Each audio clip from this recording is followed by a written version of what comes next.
Dans une certaine mesure, le modèle de développement éolien en Europe, c'est plutôt une réussite. Les coûts sont raisonnables, enfin, comparables à ce qu'on aurait pu avoir dans certains scénarios où on aurait eu un prix du marché du CO2.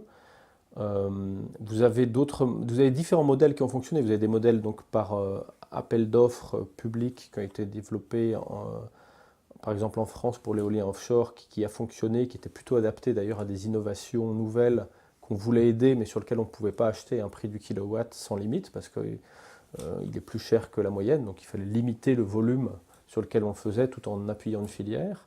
Vous avez le modèle de tarif qu'on a appliqué dans la cogénération, dans l'éolien, qui a aussi fonctionné.